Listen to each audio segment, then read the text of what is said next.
Degree Net Podcast. Third Degree, the Third Degree Net Podcast. Third Degree, the Third Degree Net Podcast. Third Degree, the podcast, is brought to you by Soccer90.com. The new North Texas Soccer Club away jersey is now available. Soccer90, 20% off with code Third Degree. As always, North Texas Soccer Club, FC Dallas, international gear, U.S. national team gear, all that stuff. Soccer90.com, code Third Degree.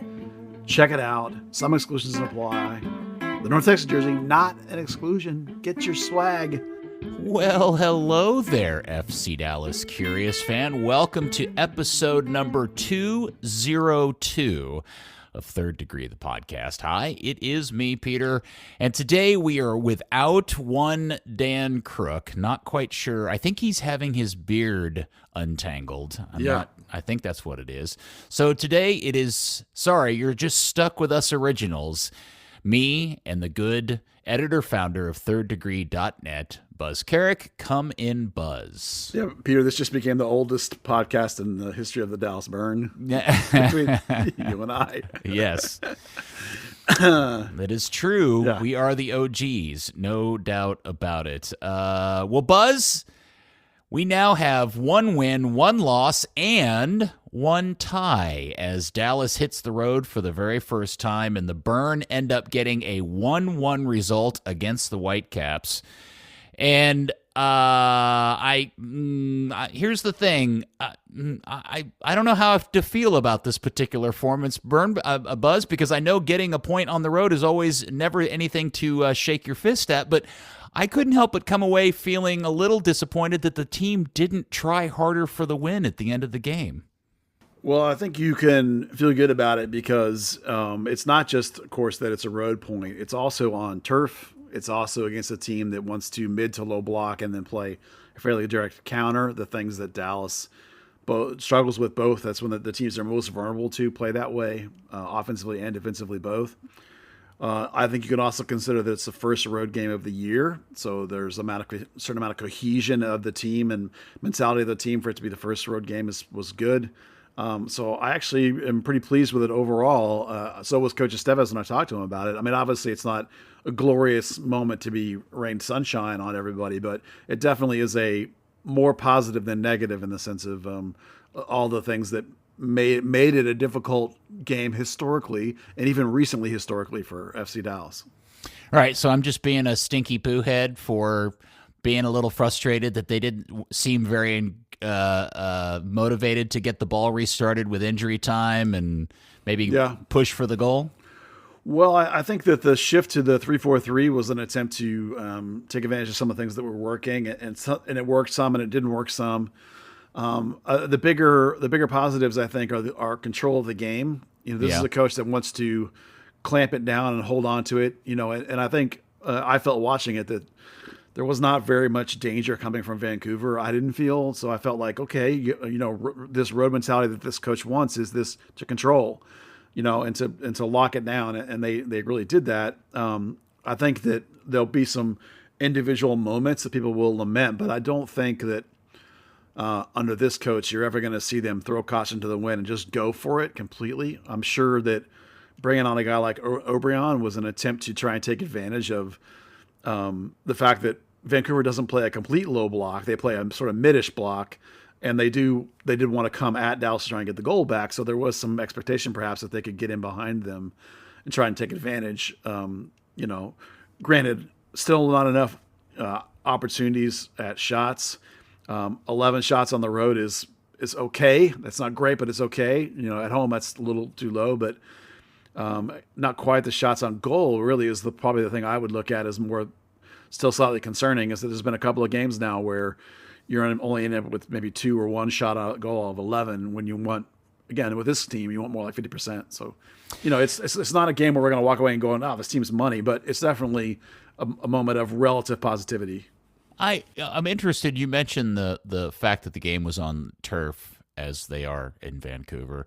And I know that maybe Esteves mentioned that, and I know that you've talked to some of the players about it before, but I do wonder, and I don't know if you've had a chance to talk to any of the players today when you were at training specifically about this, but do we regularly hear from the players themselves that having to play on a turf surface is a fundamental change or an obstacle or a difficulty for them?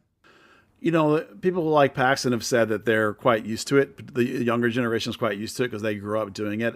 I still think, based on my own experiences playing and what I witnessed with my own eyes, that the ball does bounce a little differently on turf. Even the really good turf, it still is not quite the same as grass and dirt. I talked to Paul for just a couple quick seconds just to ask him about the turf and how he was holding up, and he kind of grimaced a little bit. And that's where I think it hurts Dallas the most is when you have a couple of older players, and maybe even Martinez partially perhaps didn't start because of the turf, because of the fact that it beats you up, because of the fact the ball runs more, and the team you're playing is a team that runs more. All that factors into, and some of it is just comfort. Some of it is that Vancouver plays on that field all the time, and so maybe it's not significant, but little things can make a difference at this level, and Dallas not being used to it is just another factor into why it's not a game they're going to feel comfortable, Yeah, and that probably is another good place to get into. That's the one significant difference of this particular game is we're now 3 games in, and Nico now has started 3 different duos at center back. This being the first time with Tafari and Ibi as the pairing, and I was wondering what your thoughts about that were. Well, Coach said that it wasn't like an outright plan that he was going to get through all 3 of his rotations, but it did kind of work out that way, and they also do that in training a lot too, to try and get all those guys continuing to work together. I thought Nkosi Tafari was phenomenal. I thought he was maybe the best game he's ever played, and I don't mean that in terms of like you can look at numbers. A lot of what Nkosi's happening with him right now for me is subtle stuff. It shows up a lot in how he carries himself. His presence, his touch on the ball has calmed down, his passing on the back has improved, but even just like his aura and his demeanor are ones that, like, when the ball is coming to him, it's like, okay, good. No, I feel good about this. Like, I don't feel like he's about to get burned. I don't feel like he's about to make a mistake. Watching him in training, the way he carries himself this year, even compared to last year, there's definitely been a step forward in that. And Coach and I had a little conversation about that too. And he talked about Nkosi being in this moment where his self-belief has really come into himself, and where he really feels good. Like, I really can do this at this level. And he's changed the way he handles himself in games. And Coach said even off the field, and not just off the field in terms of in training, but off the field in terms of like his life, the guy's really dialed in and knows he can now do it and feels really confident. And I think you can see that in the way he plays. And so watching him and Ibeagha play together, I now feel like it's Nkosi and whoever, like that he's now taken control of the defense in a lot of ways with the way he carries himself and the way he plays. And I think you're going to you'll still see some changes in that group, because you don't want to have 2 guys play all 34 games. You're going to see an adaptation between perhaps Ibeagha, perhaps Martinez, perhaps even that other combo completely, based on who you're going against. This game, I think, lends itself to Ibeagha in the sense of Vancouver wants to sit middle or low and counter quickly, play very direct, very physical team, very kind of the team that wants to play some over the top more than other teams. That lent itself to the pairing that you saw. And I thought that combo worked really well. Going forward, Ibeagha was a real presence, and so was Nkosi. There was 1 or 2 overloads when Vancouver was firing a lot of balls in it, and I actually think going 3 at the back late actually helped that a little bit.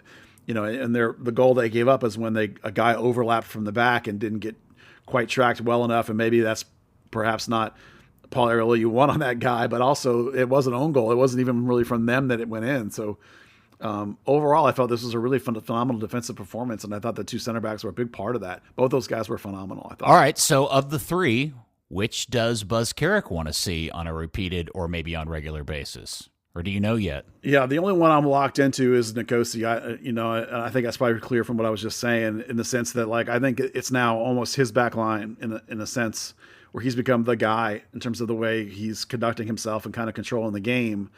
I still don't think Ibeagha is 100% like a guy I want starting every game in the sense that I think he's going to take me forward. But I also feel like Martinez still has a big drop off. As games go on, he fades hard in my opinion. So I think I'm okay with the other two guys taking turns based on various tactical methods. And depending on who you play, you might even see those two paired together still. I don't think there's going to be a definitive pairing. I still think that if I'm talking about really competing at the very top of this league, then you need something other than Nkosi and those two guys. I think you need another guy. And I would prefer it to be somebody that can play. If you can't find a lefty that can just straight up take over Martinez's spot, then a righty that can let Nkosi play left, because Nkosi can do left. He's not great at it, like as quite as good as it right, but so I'm still definitely in the Nkosi plus something, and maybe we still have to get somebody around here in the summer, perhaps. But for now, I think it's just going to be a variety of rotations based on who you're playing.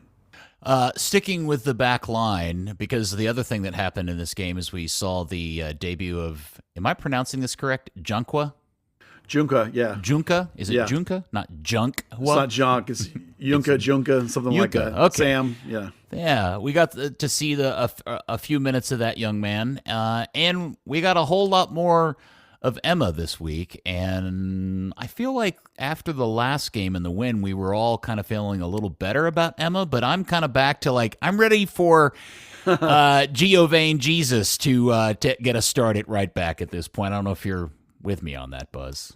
By the way, while you were doing that, I Googled the actual press release, and FC Dallas says Junka, but I think it's Junka. But, whichever way you want to go is probably pretty close. Man, if I had an opportunity to say my last name had the word junk in it, I would I would do that. So Peter Junk Welpton. That's right. Hey, my name is Sam Junk, and you're just going to like it. All right. Yeah, I'm sorry. Yeah, so Ima Tuomasi, I thought he took a step back in this game compared to the game before where I thought he was really good. But I'm not to the point yet where I'm saying Giovanni Jesus should start. Really? I would be okay if he started, but I'm not to the point where I'm like, oh yeah, for sure start him. Because the thing to understand, in my opinion, about this team, and I think Coach would echo this because I've talked to him about it some, the key to the defensive stability of this team is what I would call the W, what they play defensively, whether they're sitting back or when they start to go forward. It's the left back, the center back, the six, the other center back, and the right back. When they have the possession, it looks like a W. Mm-hmm. And that framework and that stability is really important. Like, you can go back to Coach Pereira and Coach Luchi Gonzalez. Both those guys liked the modern flying attacking outside back. Oscar was of the opinion that one would go and one would stay back, and they would sort of take turns. And Lucci was like, both of them can go anytime they want to. But this coach doesn't like that. He traded Ryan Hollingshead. He's using Tuomasi not like Brian Reynolds with that down the line. He's using him in that stable W. So that cohesion and that shape is the most important factor, I think, for this coach. And Giovanni doesn't know that yet. He hasn't been here long enough to have that dialed in. Now, the kid is very, very useful coming in late in games when you try and want to get a guy to actually get forward much more aggressively and get a spark going. So I think he will push Tuomasi in the short term. And as the season goes on, and he's been here for maybe a month, maybe 2 months, he'll start to figure out that cohesiveness and that shape. Once he gets that locked in, then he'll be a legit candidate to be like, okay, now I can start him perhaps. So he's not there yet in terms of that. He's there yet in terms of a very useful tool. And if Ima were hurt or something, I'd be 100% ready to try him because he does do some things that are really exciting. After the first game, I was ready to try Jesus, and then even the second game was really good. So I was like, okay, no, we can wait a little bit. So I think over the course of the season, Giovanni's role will change a lot once he gets that shape dialed in. Because if you don't have that, that's why Far Family, the other side, played every single game and almost every single minute last year, because there wasn't anybody else that understood it. And it's why Parker yet isn't ready, because he doesn't get it either. And then went to Junko, who's a guy who does get that because he's been in the league a little bit, more of a journeyman probably kind of guy. So that's where we are in that. I don't think it'll be anytime soon you'll see Giovanni start over Ima. I just feel like Emma is too slow on the ball and decision making. And part of what grinds this thing to a halt in a mid-low block opponent is they give him the ball and he just won't play a forward ball into space, and he ends up almost 99% of the time playing the ball backwards or laterally. And that's where I just get hung up on him in his position. And now that we're well into the second season of this, if we've got an opportunity to see something different, but that's just me. So I think you're totally fair to say that, and sometimes Tuamasi definitely defuses the attack going forward. I just think that this coach would always take the defensive side over the offensive side. Probably. Whereas Lucci was asked sacrifice defense for offense. This one's the complete opposite. Yeah. Okay. In the midfield, I was a little concerned towards the end of the game when the substitutions were made, because both Paul Arriola and Leggett came off looking a little hobbled, a little this or that. Yeah. Neither one of them had a very particularly a good performance, and so I'm wondering, A, is there an injury report on either one of them, and B, is there anything about their performance that maybe was worth praising, or how did you feel about him? Well, Leggett had a really great game against the Galaxy, and sometimes you can get a little fall off when you have a really great game like that. Leggett's also 30. I know we talk about that age a lot, but he did have a couple of knocks in spring training, and he wasn't able to play in most of the games in spring training. So he's been, in game one they had a minute limitation on him, and then they've been trying to push it up. I still think when I watch him in train and watch him in the game that he's not quite moving like he did last year. He doesn't quite have the range. He looks a little stiff. I'm hoping that that'll play in over time, that'll get better over the course of the season. Now, again, on turf, that's not a great environment for that. It's right. Kind of the ground hits harder. Every step is a harder bang on your body when you're running. So I wasn't surprised that he kind of was not feeling really great about that. Arriola, I think just same thing. I think, just wear and tear coming out of still early in the season, a little bit of turf, a little bit of tough sledding against a team that wants to play that mid to low block. He looked a little limpy coming off. In training today, though, he was fine. He was looking very normal and running very normally. Unlike, to me, like Leggett to my eye test, I still am like, boy, there's something quite slightly off there, but I didn't feel that way about Paul. So I think both of them are technically fine.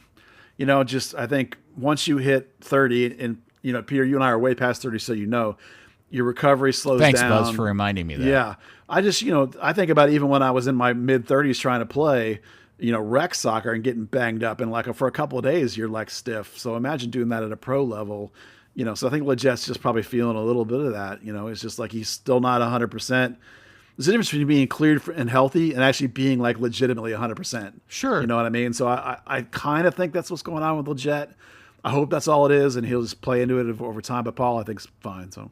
All right. Well, so that's good. Hopefully they're both back for this particular weekend. Any other takeaways from the performance in the draw against Vancouver that worried you or gave you hope or made you feel good about the state of the team after 3 games? Just in general, the defensive performance was phenomenal. Marco Farfan just put in a massive, massive shift because on his side, Velasco still plays false wing-ish, inside more than out. That clears the whole line for Farfan, so he has to do more running than Tuamasi does on the other side. So I just thought he just put in a massive effort, up and down the field. And when he subbed off, I, even mentioned how good I thought he was. If someone would have picked him for their man of the match, I would have been like, yeah, that's a fair shake because he was, really good. I think it's still for me, Nkosi. And then even though we already talked about center backs a lot, I just thought Ibiaga was pretty dang good. Compared to where he is in my mindset, there's still some things I'm not 100% loving, but I thought that combo against that team worked really well. The other thing is that I want to give Edwin Cerrillo a little love because he is quite clearly, significantly, and aggressively attempting to be a more progressive passer. It's you can see it in the mid to long range passing. And I talked to Coach about that today, and he said statistically it's showing up. So he gets an A for effort, but what grade do you give him for execution? For Edwin? Yeah. I'll give him a B. Okay. He's never going to be João Paulo. He's never going to be this game-breaking elite passer. But, you could get him to become a better than average 6 because he has the work rate and the range, and he has the defensive ability. He last year his big step forward was the progressive dribble when he would move away from pressure.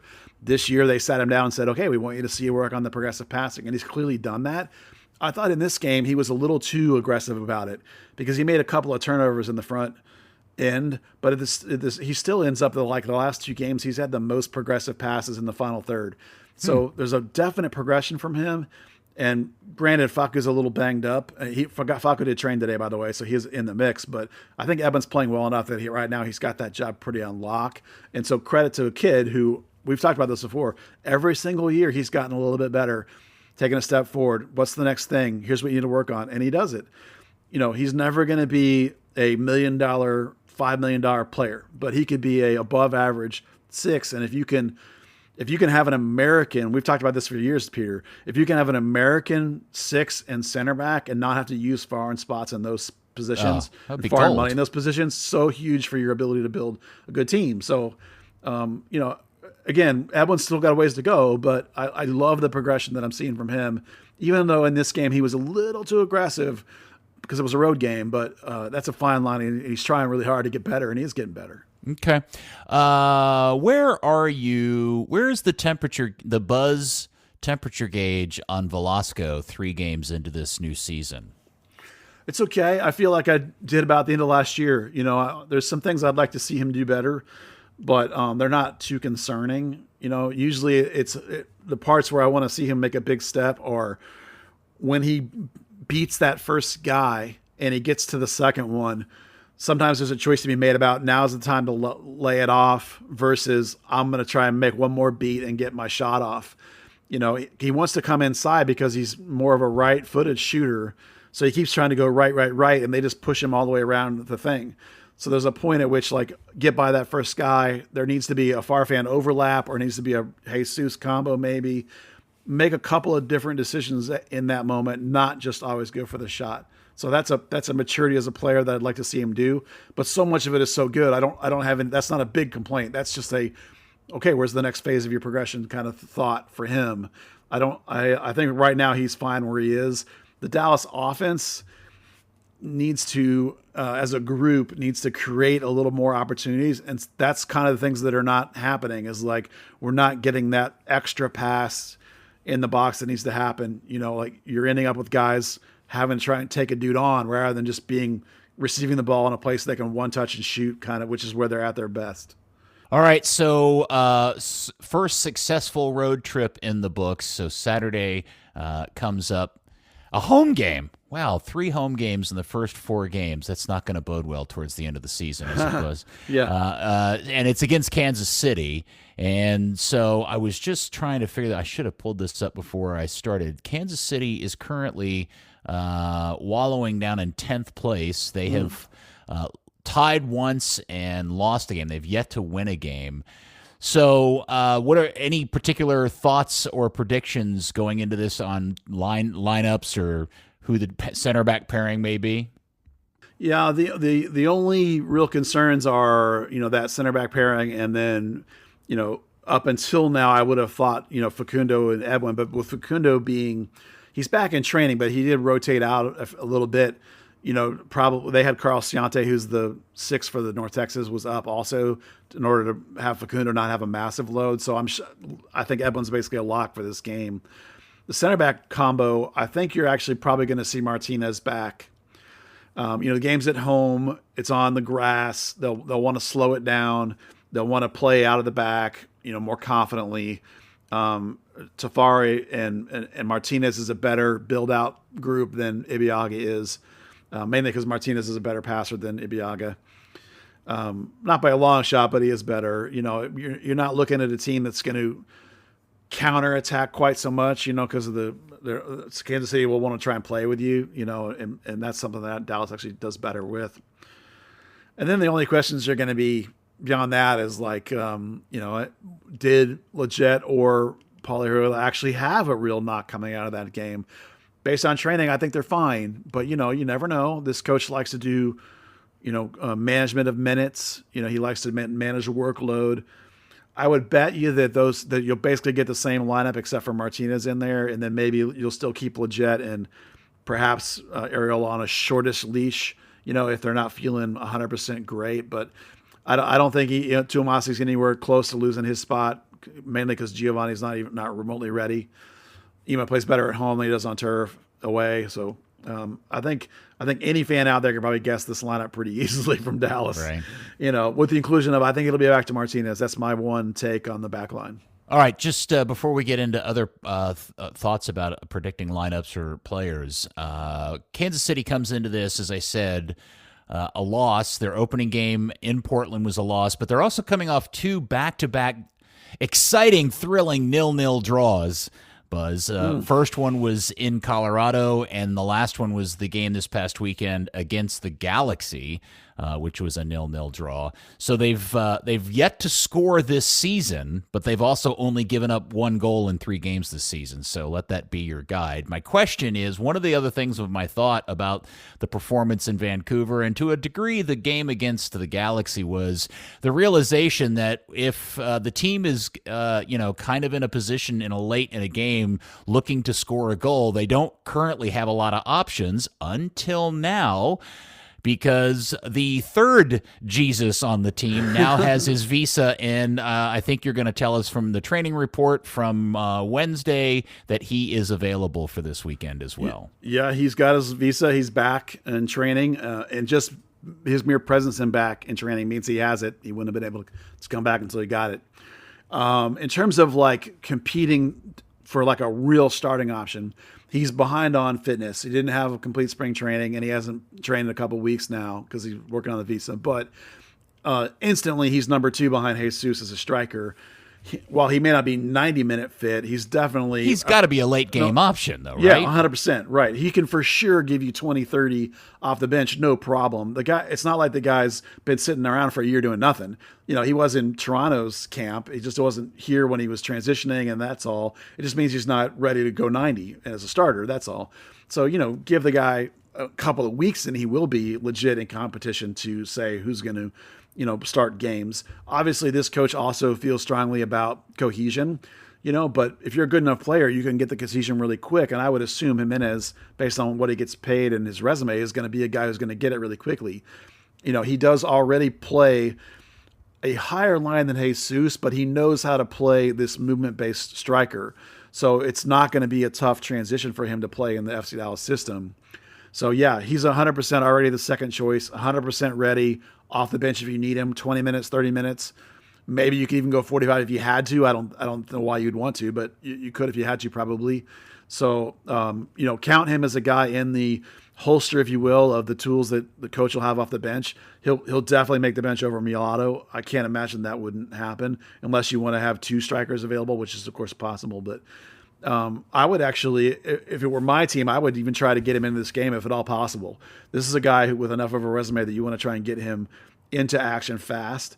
And so I would I'm expecting him to come off the bench in this game, actually, for even if it's just 10, 15 minutes. I think they'll want to see him. Yeah, I'd be disappointed if he didn't appear in this game, especially if they're looking for a goal. Because man, there's got to be an option better than Hot Air Obrian at this point. Well, they have two options on how to implement him into the game right now. One is the 2 striker system. We saw it in game 1. They went to it with Milano as the second striker, more to just sort of say, okay, guys, this is what we will do. Get them familiar with it. And the other is to bring him in as the 9 and drop Jesus deep into a kind of more of a 4-2-3-1, where Jesus is that underneath, not quite a 10, but that underneath sort of off kind of position that he did for Lucci, when in the Pepe season. So they have possibilities of how you can make a more attacking lineup. I think they like the 2-striker one better. So we'll see how that kind of goes, because it'll be interesting to see long term. It's going to be a fascinating question, because the guy's getting paid enough and has enough of a resume. You want him playing. How do we get him in? That's maybe it's just rotation. This coach loves rotation and minute management. So maybe it's just that, and different guys are alternating, but should be a tool that'll help this team. Should be. Well, it is an interesting side note that came up today, because I think some of us assumed there was a pretty good chance that Ferreira was going to end up missing time due to maybe potentially Nations League call-up, but he didn't get called up for the national team today. Yeah. So he's available, so they're not going to lose him there. Maybe they'll lose him for Gold Cup. I don't know, but that is at least something to consider, because I think at some point we were all thinking we were going to see more of Jimenez than not, just because of Jesus's call-up, but that didn't happen today. I assumed he was gonna, and then I didn't notice that he didn't until after I already talked to Coach, or else I would have asked if they said no to him being called up right now, because it's not an international window. They got games, right? So yeah, it's an MLS-based team, but it's also a lot of. I mean, the crazy part is it's an MLS-based team, yet Giovanni Reyna is going to be there, which is a really weird addition. He ain't playing for Dortmund, so yeah. No, but I mean, I'm hoping it's a good sign that all the other drama that happened earlier this week is blowing over. But I was a bit surprised Ferreira wasn't called up, but I'm not sure that's necessarily a bad. Maybe he's seen as a more senior guy, and they don't need him for this particular tournament. Yeah, there's a couple of guys that are getting looks here, right? Like DK's in. You could argue, since Pepe didn't make the World Cup, that's getting a look. Zendejas is in. Alan Sonora is in. Cardoso, Johnny Cardoso, that's only his fourth. He's only got 4 caps. Joe Scally, Austin Trusty's got 0. Brian Reynolds is going to get his 3rd if he plays. So there's definitely like a handful of maybe like 8 to 10 guys that are like fringe-ish and getting looks. It's not 100% all, but there's no Walker Zimmerman, for example. So I think depending on which MLS teams might have said, we really need to keep Jesus until we get Jimenez up and going, Yeah. So they might have said no to this one. If you let him keep us for this one, maybe we'll be more open to the Gold Cup, That's kind of the way I took it. I looked at this roster, and this isn't to me like a all in, I'm trying to win this game. This is like I got a core. I'm going to bring in some fringes guys and see how it kind of goes, kind of team looking at it to me. I mean, Ethan Horvath's in there with only 8 caps. It's definitely some fringy stuff going on. Yeah, that whole national team thing is such a mess. Yeah, I mean, I don't cover it full time, so I'm kind of on the outside reading between the leaves here. But Mark McKenzie back in, that's nice. That's probably over Walker, so it's kind of fringy. I mean, Reynolds in there over whoever at right back. I mean, Dest is in there too, but he's not playing forever. He's with so. Okay. I'm assuming some of these guys got called in because they don't play. I mean, Taylor Booth, that guy's got 0 caps too, so there's definitely a lot of fringe going on. Well, that game's at 7:30 this Saturday, and the other note that should be mentioned here by me, because this is something I love to talk about, is that this is the particular weekend for the first time Dallas's game is on the Apple TV for free. So if you do not have the MLS Season Pass subscription, you'll be able to log into any Apple TV app or on their particular website and watch the game for free with no subscription. So my fascinating note about Apple TV is that Followell's not doing the Dallas game. He's out in LA because he's with the Mavericks in LA. He's going to stay a day, I guess, and I think he's on the Galaxy game or something. So is he really? Yeah, that is. Yeah. Well, I mean, look, I'd love to spread Mark Followell around as much as possible, but this would also be a good weekend to make the choice that if you don't want to listen to whatever yokels they put on the game for television, you can punch up the radio broadcast and listen to Owen and Steve. So I enjoy that you just turned Mark Followell into a condiment. You can spread him around. Yeah, I did. He's like ketchup. Wait, I don't think Mark likes ketchup. Mayo? He's a mayo guy? Maybe mustard. Yeah, mustard. Yeah, mustard. I'm in. Yeah, he seems like a Grey Poupon kind of guy. Yeah, he's definitely high class.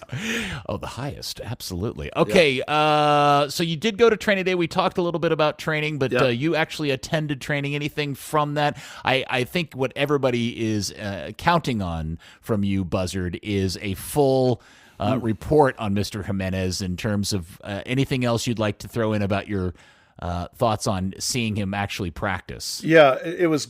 They were working today on like a group movement and team shape, which is all about cohesion, and he was a good part of that. They gave him a specific instruction on one particular defensive positioning they wanted him to do. I'm not going to say what it is, because just in case people are listening that shouldn't be, but he really quickly adapted to that, so that's good. Anytime I see a guy that can take one instruction and instantly get it, I like that. That's really good. Again, I think right now mainly off the bench is going to be a good thing for him. What I like about him is that he is constantly active. He's not. You're not going to look at him and watch him just run past people. He's not fast, but he's not slow either. But he is constantly active, and I particularly like that in a guy in this system, which is a movement-based system. So that's really good. The other thing was, again, I mentioned this earlier, but I want to mention it again because I really was struck today by Nkosi Tafari's body language. And I know people maybe think, there are probably some people that think I overblow this kind of thing, but you can tell by how someone's carrying themselves, how they feel about themselves. 100%. Yeah. Yes, I could not agree with you more. And I know people get annoyed by the discussion of body language. Oh, man. But you don't have to be somebody that's watched this game for very long to tell that that it is an element to pay attention to. Yeah. And more times than not, body language of a player in game is a huge indicator of what's going on. Yeah, and you can include all of training as this. Now, like if you see him at Kmart, that's not what I mean. I mean like as he's walking out to training, as he's standing and talking to guys. Everybody has bad body language at Kmart. Yeah, as they're running the drills, just the way he talks to people and the way, like you can see, like when a rookie's standing out there, they're standing there with their hands on their hips and they're looking at people. You can just see their eyes darting, moving, like what's going on. Whereas Nkosi has that countenance of like, I'm not saying he's Matt Hedges, but now he's carrying himself like, I'm the guy. I get it. This is my defense now. And I'm glad to hear you say this because I have never, Nkosi is a guy who always looks extremely comfortable in his own skin. For sure. On and off the field. So the fact that you're noticing even another kind of level of that on the field is a great sign. Comfort in the team, in the group. Comfort, it's a subtle difference, but to me this season it's different. And even this particular training session, last game, I could see it in the game and I can see it today. And it makes me excited. And I just think it's really good because I even talked to Coach about it. He said, absolutely, the guy's dialed in and he has total belief in himself now and that he can do this at this level and be the guy. And he said it's coming across in everything he does. And he's taking a big step forward. And that's really exciting when you've been watching the guy for a couple of years, waiting for him to come on. And he's come on. It's exciting. Yeah. What else? I mentioned Carl Ciante, who's the 6th from North Texas, was up. My guy, Ali Uzlura, who's the 16-year-old they just signed, again in first-team training. I talk a lot about this club likes to take people and put them in pressure situations and to see how they respond. The response this kid's having is absolutely beautiful. I just love it. You should think of him as, no one will confirm for me that he has this hybrid deal, but think of him as the 16-year-old Paxton signing. This is the level of player we're talking about. Wow. But like Paxton or like Brian, it took 3 years to break into the first team. But that doesn't mean that like in training you can't see the moments. You can see the progression and you can get excited about it. And now I want to see him I'm assuming he'll bounce down. He's going to play with North Texas a lot. He'll probably bounce down to the 19s for the Dallas Cup, for example, because you're going to play. Well, I was going to say Arsenal, they're not playing them anymore, but you're going to play Fulham or you're going to play, somebody from Brazil. Those are great games. They'll probably bounce down for that. So we'll see. Or even the 17s, they might send him to GA Cup because that's very similar to the Super Group. The GA Cup, that's pretty high end. And they've never won that. They might want to put him back with the U17 team, which just is amazing to think about a kid that looks really good in training, that he's only 16 years old. That's exciting. So what else was good? The weather. The weather, oh my God, it was so beautiful today. To me, mid-50s, to high 50s, that's my perfect temp. It probably got over 60 by the time training was done. I just was loving it. 52 to 59 is optimal temperature for Mr. Peter Welpton. I love 52 to 59. It was so good. Keepers are still looking good. Julian Eystone, of course, still there with Antonio and Jimmy and Paz. Has he grown another foot yet? Is he like 18 feet tall? No, my understanding is that he's between 6'6" and 6'7", and they're crossing their fingers that he's stopped growing, and they think he's actually stopped growing. So they're actually and he's 16. He's 17. Is he now? Yeah. The trick with him, the important thing with him is the kid is smart enough that he took extra classes and is graduating from high school in May a year early. Ah, okay. So, and he's got a ride to Duke. So the reason we're going to talk about him more over the next couple of months is because come July, August, he'll go to Duke and play. And so there's a window of, do we sign him? Do we try and sign him now? or do we wait till like January? Because in January he'll turn 17. I mean, he's already 17. Sorry, he'll turn 18 sometime after the start of next year. So that's the point at which teams will come calling from Europe to want to try and sign him to like a pre-contract and get him locked up after this fall season at Duke. So there's a dialogue the club's going to have with him and with his people about, okay, do we start doing something now? Do we let you go to Duke? Do we do it then? How much money you bringing to the table? What are the Europeans bringing? It's going to be complicated. This is a kid in high demand.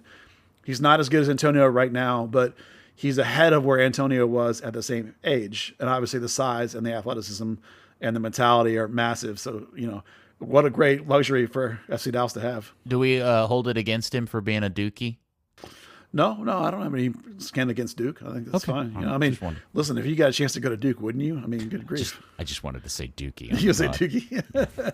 Peter Dookie Welpton. All right. So the other thing to talk about was I woke up, I guess, let's see, today's Wednesday. We're recording this. I guess it was Monday morning. I wake up and I see soccer Twitter fawning over the news that LAFC has done this mind-bendingly awesome deal with Bayern Munich, and suddenly question marks popped all over my head when I was like, well, how does even Taylor Twellman doesn't seem to understand that Dallas had a deal that reads a lot like this, dating back at least, 2 or 3 seasons ago. And by the way, I know there are differences between these things, but if you go read the press releases by both clubs that are on each team's website, they read awfully similar to each other and what this thing is. And then it suddenly dawned on me, does the Dallas deal with Bayern Munich even exist still? No, it doesn't. No. Yeah. Okay, so what Bayern currently has is a deal with the Hunts and the Chiefs. So this is a deal to trade tickets for Champions League games and Super Bowls is what it is. Perhaps potentially partially. Let's talk about it first from a Bayern Munich perspective. So what Bayern Munich is interested in some ways, you can compare them to the Dallas Cowboys in the sense that they've pretty much saturated their home market. Like the way Bayern Munich will grow is through international exposure and revenue generation. The German clubs are terrible at revenue generation. So they're interested in learning from the Hunts how you make NFL money, right? Okay. Which is part of why they got involved with FC Dallas in the first place, was because of the Hunts in the NFL. Right. So the other thing that Bayern Munich is interested in is exposure in America. And I think it's pretty fair to say that LAFC is now the marquee franchise in this league and has a bigger name than FC Dallas does. It sucks, but it's true. So that's what they're looking for, is exposure, playing off the World Cup, LA, all that stuff, bigger market, all that stuff. So the other thing to consider is that Bayern Munich as a club, they don't really bring players through their own system. Most of the time when they want a player, they go buy them, right? They don't really promote kids from their academy. Even like Chris Richards, they brought into the fringes of their first team, but then eventually they did with him, which what they do with 90% of the kids from their academies, they sell them to other teams in the Bundesliga or other teams around the world. Like when they want a guy, they go pay a lot of money and get one, Mm-hmm. So they're not really looking for, out of any relationship with American tapping of the American market, they're not looking for a guy that's going to come at 14 and then work his way up and be in their first team. They're looking for guys they can develop and then sell. It's a business. So there's a mistake, I think, that they made when they did the deal with Dallas, that they didn't include some kind of right of first refusal or some kind of discount, and it ended up biting them because there were a couple of guys they were interested in, and FC Dallas gave them the first one on the cheap. And I think it's fair to say that a lot of FC Dallas's world market strategy comes from trial and error. They missed on Weston McKennie, so they went ham on signing kids. And then they sold Chris Richards for too little. And then, okay, next one's going to be more expensive. And so when Bayern wanted Shea, they were like, okay, here's the price. And Bayern's like, you owe us him. And like, no, we owe you nothing. You got to pay market price. And when they wanted Thomas Roberts on loan, where's the money? Eventually, FC Dallas gets to where they're selling Pepe for $20 million. Man, we don't need Bayern. we can sell these guys on our own for a lot of money, right? So, what the two clubs wanted was out of whack.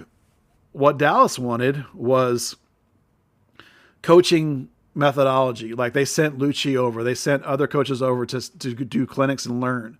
They sent Zanata over to meet with some of those guys and learn and get notes. They got stuff about how to run an academy. They got stuff about how to run a pro organization.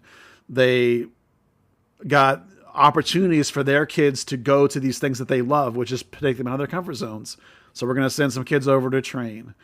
They got a spot for one of the FC Dallas youth teams in the Bayern campus tournament, which is a small invitation only kind of tournament that's a really good, again, outside the comfort zone, stressor, high caliber teams. So that's what they were interested in. Now, the part Dallas didn't like, and I think was a big reason why the thing changed and shifted, was just as much because of Dallas as Bayern. Bayern was having Dallas not give them kids for free, and Dallas was having their kids go over there and having their head turned. And they got kids coming back all screwed up in the head. Like, where's my money? Where's my car? Where's my living allowance? Where's my facility? Right? They got, and notably, and I don't know Justin Shea intimately, but quite clearly, Justin Shea changed when he came back from there. Right? And you notice that no players have gone from Dallas to train there since then. Right. No boys have. They've sent some girls over since then. And Tariq Scott took part in the Bayern World thing, but that's different. Dallas quit sending kids after the group that had Shea in it, after they turned down the Roberts loan. Now, there was a couple of pushbacks too, and I think you can see this in what happened with LAFC, where Bayern, a couple of kids that Dallas sent, Bayern was like, don't bother sending kids that are that caliber anymore. That's not good enough for us. And Dallas is like, well, it ain't about you. Right? So that's where the disconnect happened in the two things. And that's why I think you see them left with the Hunt Chiefs thing and not the FC Dallas part, because the FC Dallas part wasn't making sense for either group. And Bayern still gets what they want from the Hunts and the Chiefs from that perspective. And that brings you to the difference between the Dallas deal and the LAFC deal. This LAFC deal includes this developmental academy initiative that they're both going to co-own. That's in Munich, by the way, not here, right? Bayern is still keeping their main academy. They're not going to be sending their superstar kids to this thing, right? Right. LAFC is a club that doesn't progress kids out of their academy. So they're looking for their perspective. They're losing out in their market to guys that are going more often to LA Galaxy. So, okay, now we'll put this little thing together, and now we'll say, oh, we can send you over to Europe to play in this little thing.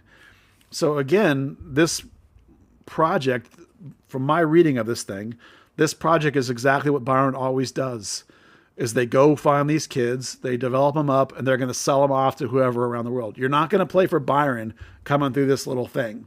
Maybe you'll get a chance with LAFC, but more than likely they're going to try and turn you into a football factory and sell you off to, try and tap this LA market, and probably all markets all over Europe. You're going to see a mix of kids from all over Europe that are not Bayern level, but are maybe a level right below that.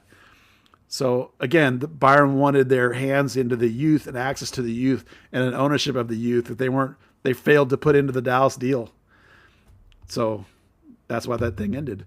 That and the Dallas's idea that we're tired of getting our kids' heads turned. And I've heard also stories that you can imagine how arrogant Bayern probably is, and talking down to the Dallas people in terms of like, you idiots don't know what you're doing or whatever. Yeah, it feels very predatory that Bayern just saw an opportunity to take business advantage of a small little MLS newbie club and take advantage of them in terms of the players and stuff. And credit to the Hunts and everybody involved in Dallas for at least quickly figuring out that they shouldn't be pushed around very easily in terms of pricing and so forth. So, when you sell Pepe for $20 million, you don't need Bayern anymore. Sure, yeah. But it is pretty classic Dallas for something they made a huge mountain of a deal out of to suddenly quietly let it sunset off into the, without telling anybody, You and I have been saying for years that the Bayern Dallas deal had nothing to do with players. right? Yeah. There were no player rights. Nobody was ever coming the other way. They sent their U21 team once. You remember this? And they were just embarrassed off the field by like North Texas. Do you remember that? It was an opportunity to get for just on the player front. The only thing in there was an FC Dallas team to the Bayern campus tournament and the chance for FC Dallas kids to go over and train a little bit. That was it. There wasn't anything else about players in there. So that's what, Bayern wanted more control of the player pie that they were getting. Dallas didn't want to give their kids up for nothing. So it's like, none of that language was in there. And that's why I said, I think from the Bayern perspective, they made a mistake on the Dallas deal that they didn't have that. Well, they've rectified it this time. They've got that all in there now. Well, never forget that wonderful press conference where Dan Hunt actually tried to hint at the opportunity and the possibility that because of the partnership and at the particular time, Thomas Mueller's weird status with Bayern Munich, and I think there was another older player too. I don't remember who it was. It was Mueller. Probably. Who was it? Probably Lewandowski. I don't know. Was it? It was. I think it was Mueller and somebody. Yeah. And Dan was like, "Well, you never know with this relationship. Maybe." And then, of course, that just lit a fire under the fan base. Like suddenly, Mueller's coming here, and we all looked at each other and went, "Oh, good." Yeah, Lord, it never happened. Well, listen, Dan Hunt is cute and cuddly sometimes, but he always talks and talks out of his rear end about stuff. Sometimes over promising stuff that's not actually in the real thing. So you kind of take some of the stuff he says with a grain of salt, but there never was any player stuff coming the other way in this deal ever. So, either way, for that matter.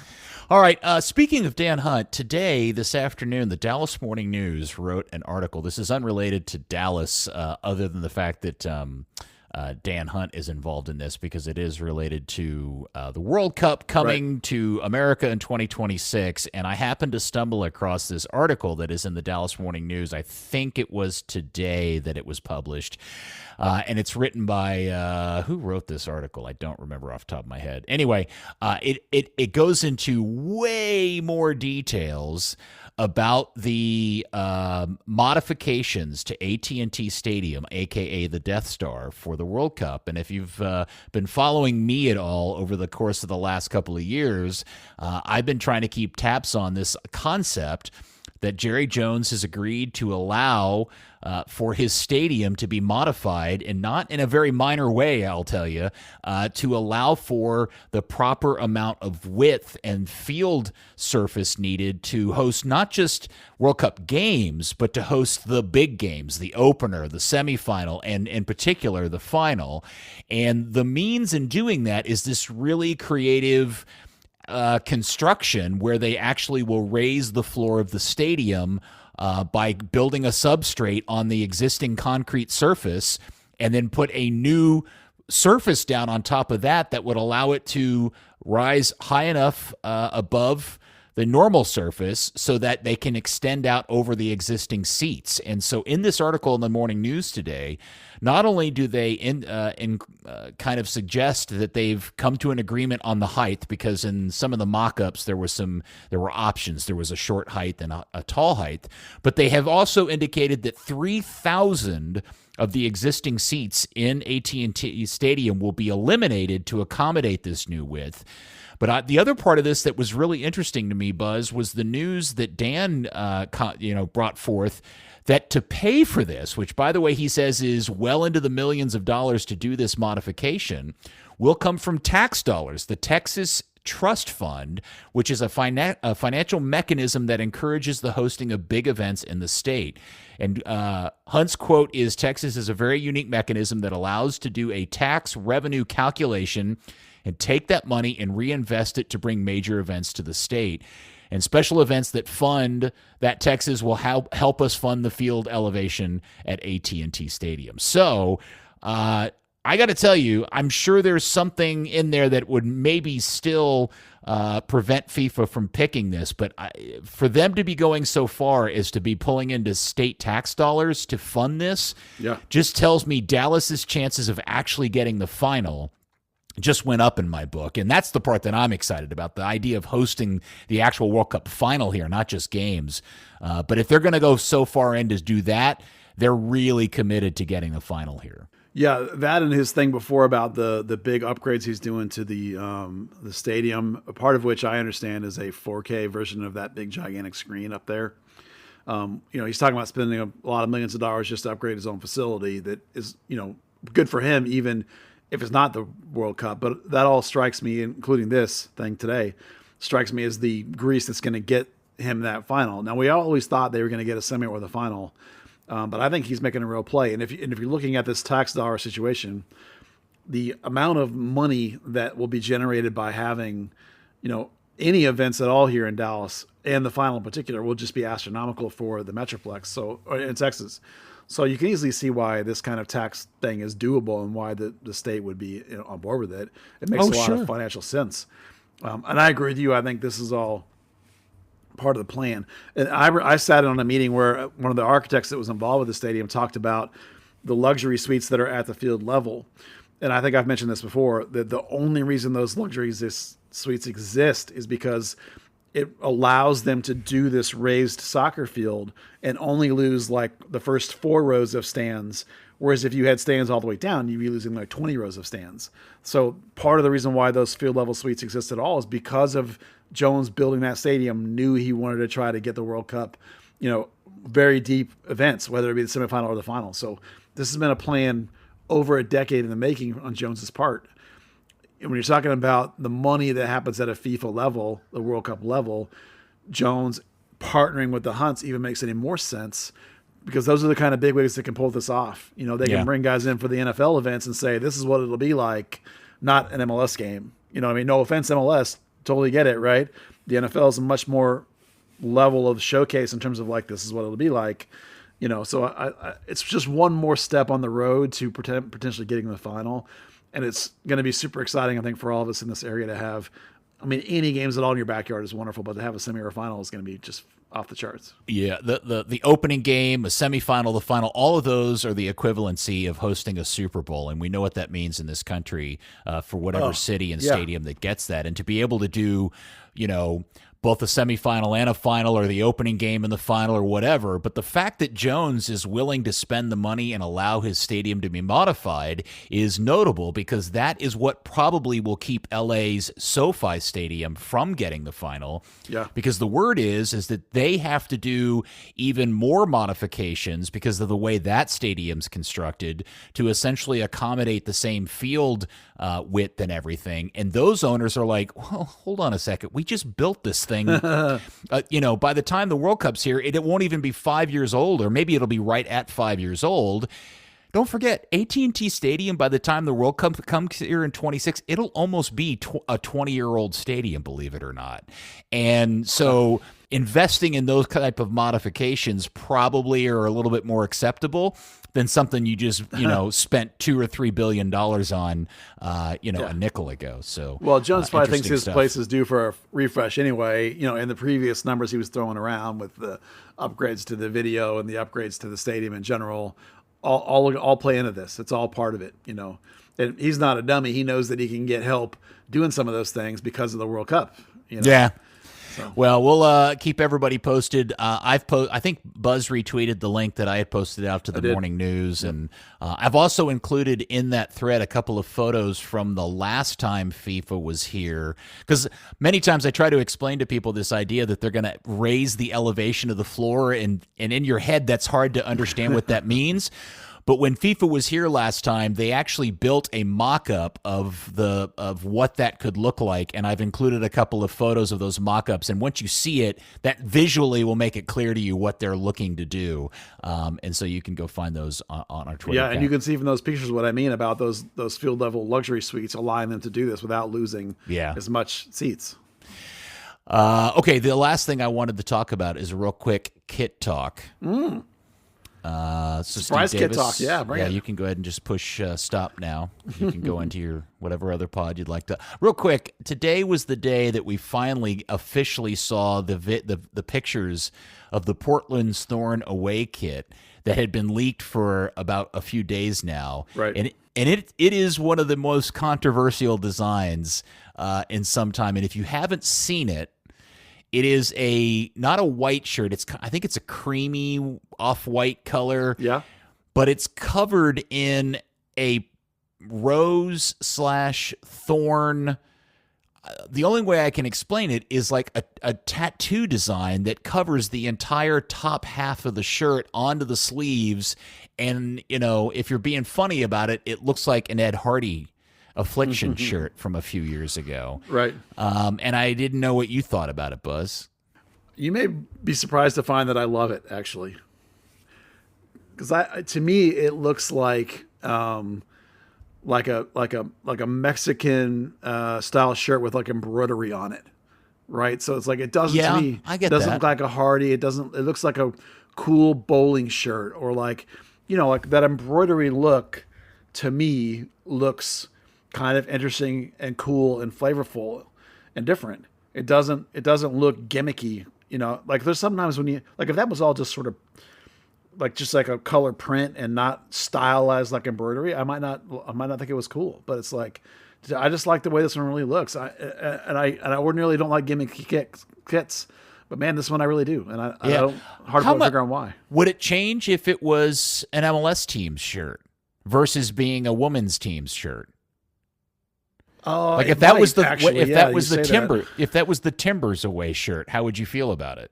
I think it'd be okay for the Timbers. It would, obviously the Roses wouldn't make sense. Although Portland's still Rose City, so actually it would make sense for the Timbers. I don't know that the Roses make a lot of sense for anybody else. But I just you're probably right that I wouldn't like it as much on a men's shirt. Maybe that's sexist on my part, but. It's traditional American tattoo style in the art. Sure. That's what it is. I mean, it looks like a tattoo you would have seen on Ink Master. I would wear the heck out of this shirt personally. Yeah. Okay. Yeah. All right. I found all of it. And the one other detail that I was fascinated by, and this is the nerdiest part of being a kit nerd, is that in one of the photos in the official release has one of the players in the full kit, and so the shorts are like a dark green, but they've also gone back to the original iteration of the Portland's Thorn circular crest, which is green and black. But in the shorts, they've done something I've never seen a team do before. They've added onto the crest with these little details of a rose growing out from behind the crest as part of it on the shorts. And I just thought that was a cool detail. I'd never seen anybody kind of modify their crest in that way before. So anyway, if you haven't seen it, you can go find it out. There's one particular Twitter account that did an incredibly long thread of jokes about the shirt. And I'll read a couple to you. He said, "This shirt can recite full episodes of the Joe Rogan Experience from memory. This shirt can only enter its mom house by promising not to demonstrate submission maneuvers on the family dog. This shirt is mad at its girlfriend for asking it to put its shirt back on at a wedding reception. This shirt was arrested on spring break in Tampa despite being 45 years old." A whole bunch of those. Very, very, very funny. Oh, and this shirt doesn't believe in deodorant. This thing only works on a pretty, like the white's got some sublimation in it, but it's basically just all cream or white. You can do this kind of look on an all cream or an all black, but that's about it. Like if you put it on a color or any kind of pattern, it would be trash. I just think it's, and the fact that it's not white shorts, that it has the green shorts with it, that helps too. It does. It's just a really well done kit. And as a gimmick goes, it's a really well done gimmick. It's a pretty clean. We're talking about it being tattooy, but it's not like it's still a pretty clean look. It's a very modern kind of. I'm not into the tattoo scene, so I don't know what you would call this. Is it that Americana style? It's American traditional. Almost, that's called American traditional. Is the tattoo art style that it is mimicking. Yeah, it's nice. Look, it's different, and I give them I credit them for trying something different. And if the players dig it, it's really up to the Thorns fans. Do they sell it? And I'm sure they will. They'll sell it like crazy. Something you mentioned here about the fact that it has dark shorts. I do want to. You and I have bitched about this forever about MLS in the last few years about every uniform being monocolored: white top, white short, white shorts, red top, red shorts. Yeah. And the fact that they won't let teams wear both dark shorts in the same game or white shorts in the same game, I'm starting to see more of that this particular season, not just in the breakup of the non-monocolor kits. Lots of teams getting white shorts or wearing a white shirt with dark shorts. That's been a real shift this season, and For sure. And especially with the new 1080p on the Apple TV, it looks fantastic. Oh, absolutely. They're absolutely loosening the reins on this rule. I mean, you can look at the new Dallas kit, for example. Its preferred short is black with that creamish white top. So, like, that's a perfect example of what we're talking about. But that's what they want to wear is that combo, not white. Yeah. So, there are kits that are solid monochrome that are good, but most of the time, a breakup helps. Particularly when you have like a really strong top that's got some stuff going on. Sometimes the darker base short can really help. Or if you have a really dark top, a white base can really help. Like anything in the kit world, almost any idea is a good idea if you execute it properly. Just like any idea is a bad idea if you fumble the execution. So like you could say to a guy, make an American style tattoo shirt and it can be terrible or it can be good like this Portland one. Or you can look at the FC Dallas red and white hoops when they came out with them way back when that were terrible. Whereas there are teams that have the U.S. Waldo shirt is one of the favorite among the fans there all because it has navy shorts with it perhaps. Or white shorts. Cleaner execution. Yeah, white. Like in the FC Dallas case, that original red and white hoop with white shorts look way better because it toned down the red a little bit. Whereas the blue looked better with the blue shorts because it deepened it all, or vice versa, like putting a number like the Vancouver kits that have a red number on their basically white and blue kit, right? So there's a pop. Mm-hmm. Little things like that really matter in terms of execution. It can make a big difference. And that's why, for example, this Portland kit I think is great. And there are other kits that I don't think are great. And almost any kit where you can point to small things like that. And you're right. They've loosened the rules on the shorts and I think it's phenomenal. So happy to see it around this league. And now I don't have 32 teams with a white kit, because there was a couple seasons there where everybody was all dark versus everybody versus all white. The games all look the same and they're all boring as hell. And we've gotten away from that and it's really good. Yeah, it's funny. I was Bob Sturm from The Ticket was ranting online about the NBA's real crisis in terms of team identity because every team has 1,000. I honestly could. I'm 99% sure if you held a gun to my head and said, "Tell me what the team colors of the NBA teams are," I might be able to tell you the team colors for 5 of them. Mm. And for the Mavericks, I know it's white, I know there's a green, and I know there's a blue, but I don't even know what color blue it is. Is it a royal blue? Is it a navy blue? I don't know. It's both. Is it both? And there's some silver involved too, I think. Yeah. So I mean, I mean, the Lakers are kind of the only one that I could tell you is what their color scheme is, and probably the Celtics. But yeah, I think that's a huge problem in the NBA. But maybe that's also a generational thing, and there's a younger generation that doesn't give two craps about it. Well, Tex Schramm knew. The reason the Cowboys were white is because so that way every team that comes in there, you get a different color coming in against the Cowboys white. So every game looks differently. And this is something I've said about the NHL since they flipped, it's like 15 years ago now. Every Dallas Stars game looks exactly the same. Dallas is in their green and the other team's in white. You can't tell the games apart unless you know what you're looking at. Yeah. It's so much better when Dallas Stars wear white at home. And so every team that comes in is a different color. Now, they do that because fans like to wear the colored jerseys more than they like the white jerseys. It's true with the Cowboys. It's true of hockey jerseys. It's always true. But it doesn't mean that your games don't get boring, right? There's a reason why baseball has gone away from white and gray. Home whites, road grays. That's where, for like 99 years, that's how everybody wore. And these color jerseys that my hardcore friends call softball jerseys because they're colors and they're fun to actually look at, right? Yes. And look how great the Ranger powder blue is. They brought that back. Everybody went crazy because it's so good. I mean, it's like, but yet when the Rangers wear the head to toe powder blue, it looks terrible, right? You just want, I don't know.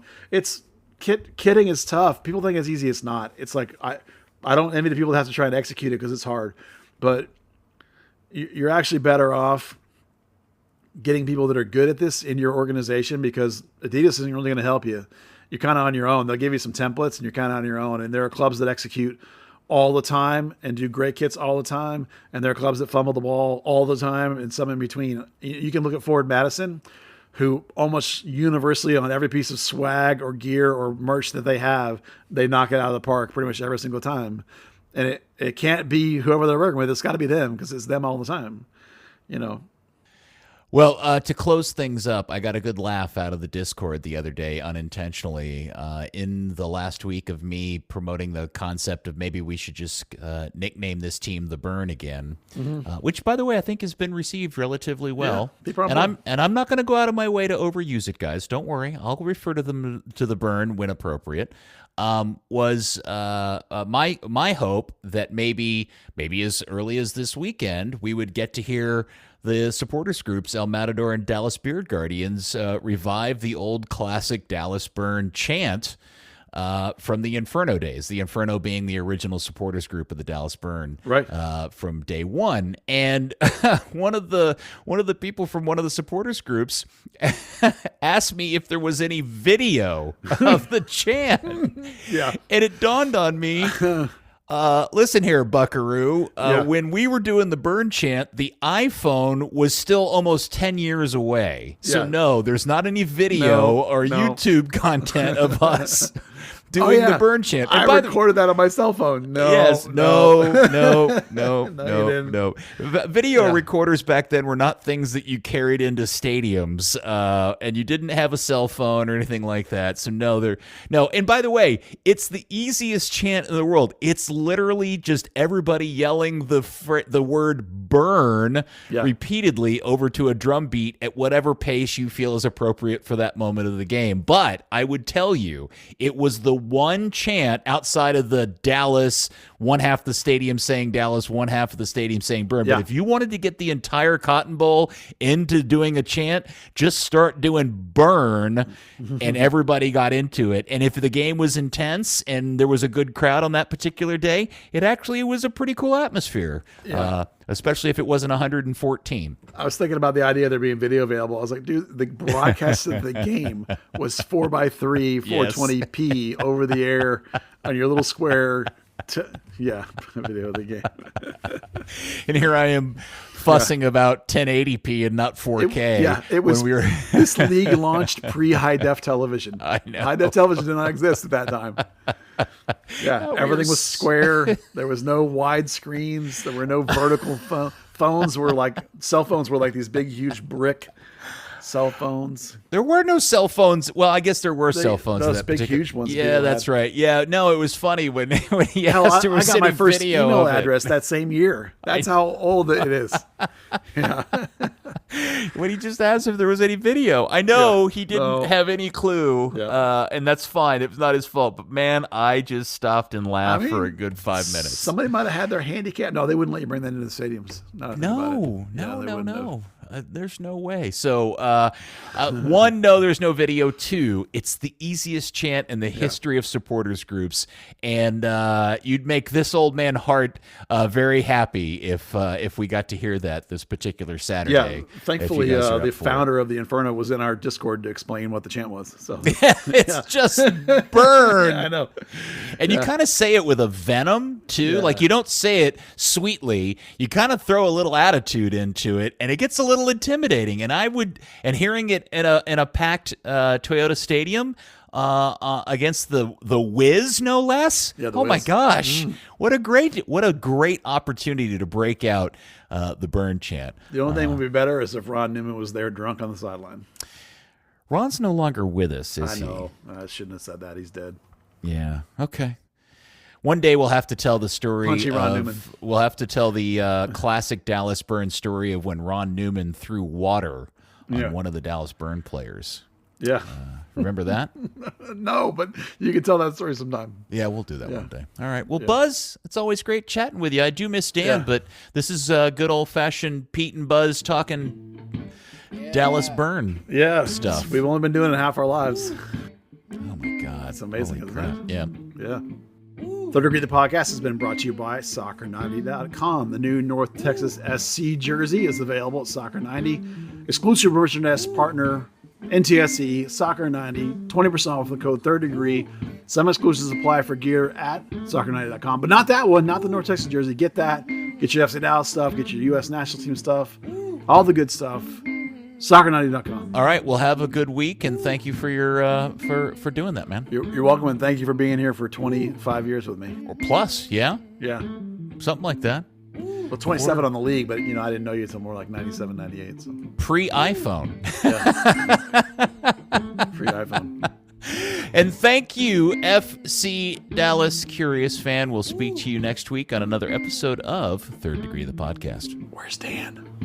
Third Degree, the Third Degree Net Podcast. Third Degree, the Third Degree Net Podcast. Third Degree, the Third Degree Net Podcast. Third Degree, the Third Degree Net Podcast.